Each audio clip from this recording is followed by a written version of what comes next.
भाजपा सांसद अनुराग ठाकुर ने उपराष्ट्रपति चुनाव में सीपी राधाकृष्णन की ऐतिहासिक जीत पर उन्हें बधाई दी और कहा कि उन्हें उम्मीद से ज्यादा वोट मिले हैं।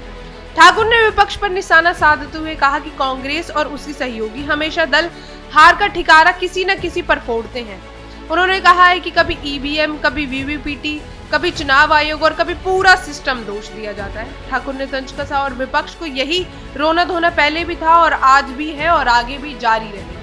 चले जानते हैं पूरी रिपोर्ट। सबसे पहले तो सीपी राधाकृष्णन जी को भारत के नए उपराष्ट्रपति, राज्यसभा के नए चेयरमैन बनने पर बहुत बहुत बधाई, शुभकामनाएं देता हूं। हमने पहले ही कहा था मोदी जी के उम्मीदवार को उम्मीदों से ज़्यादा वोट मिलेंगे और रिकॉर्ड जीत उन्होंने हासिल की है। जहां तक विपक्ष की बात है, रोना धोना उनका पहले भी था, आज भी है और आगे भी जारी रहेगा। चुनाव कोई भी हो, चाहे जनता ने कांग्रेस और उनके सहयोगी दलों को हराया हो, तब भी ठीक रहा।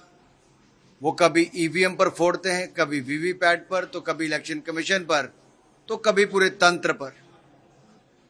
इस बार तो ईवीएम भी नहीं थी, पर्ची से वोट पड़ा था और उस पर भी आरोप लगाते हैं।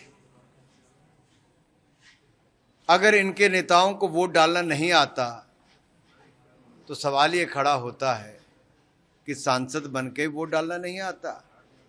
और अगर उन्होंने सीपी राधाकृष्णन जी को वोट किया है तो जो ये कहते थे कि मन की सुनकर वोट करो, तो मन की सुनकर उन्होंने सीपी राधाकृष्णन जी को, एनडीए के उम्मीदवार को वोट किया है, ताकि भारत जो नई ऊंचाइयों पे बढ़ रहा है मोदी जी के नेतृत्व में, वहां पर लोकतंत्र की एक और